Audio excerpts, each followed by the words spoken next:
Salut à tous.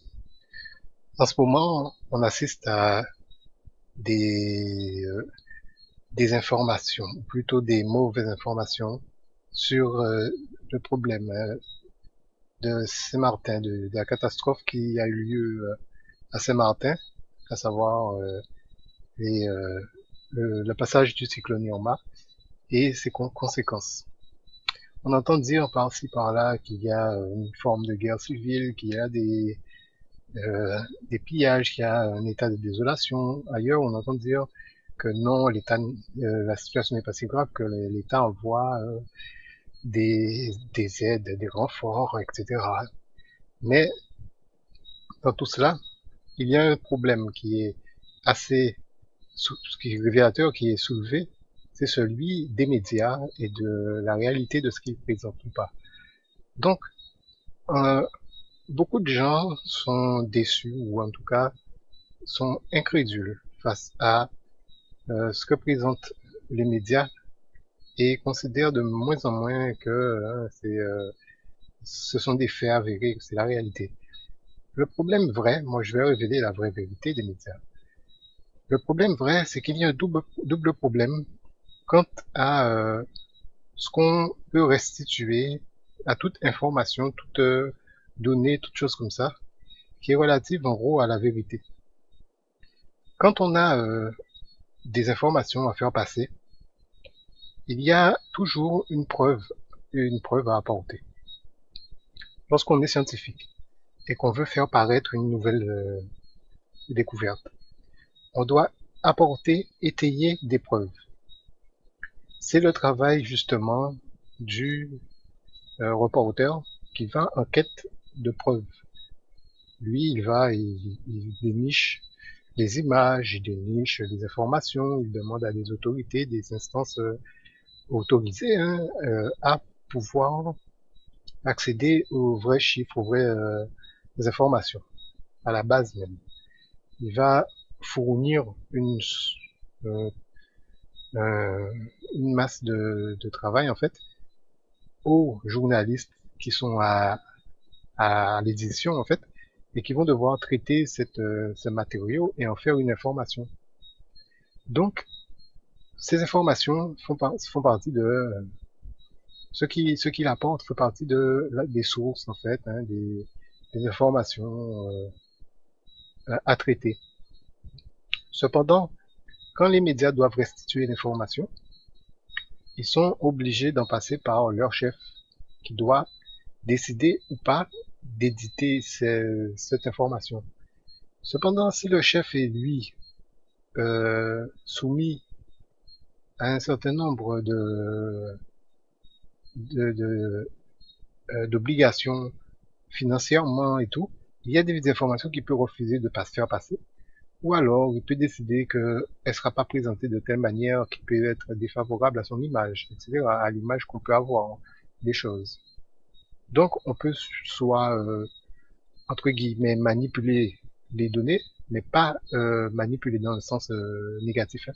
Manipuler, travailler les données pour que ça puisse rendre compte effectivement de la vraie information, tout en gardant une certaine un certain côté correct quant à ce qu'on a l'intention de montrer. Alors ça soulève un double problème en réalité, qui est l'objectivité des médias, qui ne sera jamais atteinte en aucun cas. Personne ne peut objectivement donner une information. Il y aura toujours un petit chouïa de on s'est trompé dans ce qu'on a vu, bien on a vu une petite partie, on n'a pas pu tout analyser, etc. Restituer ce qu'on a vu et donner à la personne une image de ce qu'on a vu sera jamais possible de transmettre par objectivité. Alors les médias font l'effort de chercher l'objectivité en ne montrant que les images, sans aucune intervention de jugement sur ce qui a été à montrer, ou bien alors ils font l'effort de montrer un style, euh, comment on appelle ça, télégraphique. À telle heure, telle chose, il s'est passé telle chose. Et à vous d'en juger. Mais ça, ce genre d'informations, on les voit tout le temps et on est incapable, nous, de les traiter par notre cerveau. Donc, il vaut mieux que le journaliste, lui, nous explique en gros qu'est-ce que ça signifie, ce qu'il nous montre. Mais comme c'est une personne humaine, il ne pourra jamais donner quelque chose d'objectif. Alors ça révèle un vrai problème qui est celui en fait même de l'indépendance des médias.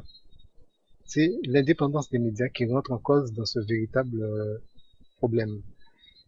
Quand on a un monde où tout est dirigé par l'argent, financièrement, faut qu'on fasse rentrer de l'argent, on est incapable, c'est impossible qu'on ait présenté une information avec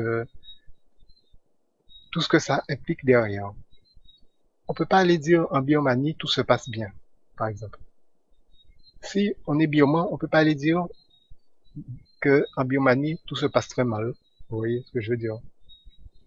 On peut pas montrer une image de soi négative, on peut pas non plus montrer une image de soi positive quand tout va mal, mais cependant, il y a ce problème qui est qu'on ne peut pas euh, montrer le truc, puisqu'il y a au-dessus de nous des intérêts qui sont plus globaux qu'on ne peut pas contourner.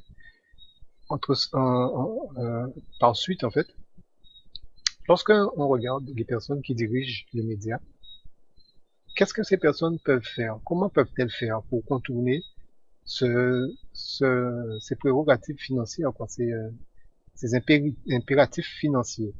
Ils n'ont aucune solution.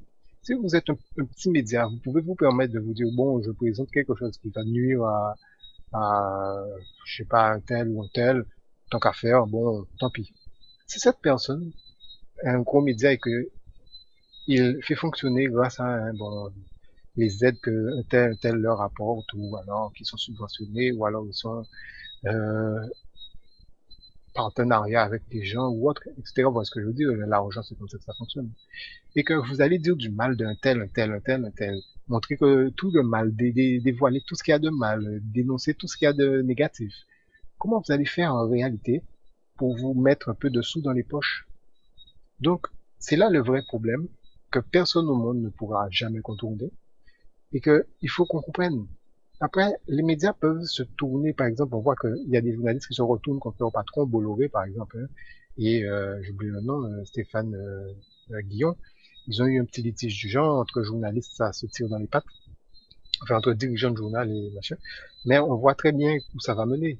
Le gars, il peut pas aller engager sa personnalité de journaliste contre son propre patron et montrer dans le journal, dans ses articles, qu'est-ce qui est vrai, qu'est-ce qui est faux, qu'est-ce qui va mal, qu'est-ce qui va pas. Ça, c'est un petit peu désobligeant. Vous voyez ce que je veux dire? Donc, toute personne humaine est obligée d'en venir à ces contraintes-là et de se dire, qu'est-ce que je peux vraiment dire? Est-ce que je peux ouvrir grand ma gueule, quoi, et montrer quelque chose qui cloche et bon, directement, frontalement. Donc, les journalistes sont obligés de contourner un peu ça en faisant posant des questions indirectes, vous voyez, en montrant des choses qui ne vont pas, mais on peut pas se permettre non plus.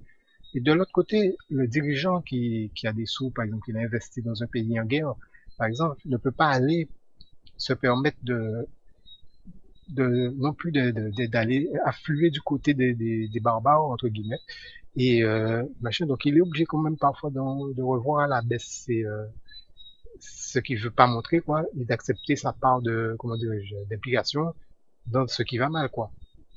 Donc, quand ça cafouille, les personnes qui sont odieuses en quelque sorte, ils se trouvent plus en danger que nous, hein. Donc, voici là le propre des médias et toute sa dualité, quoi. Bon, allez, à très bientôt.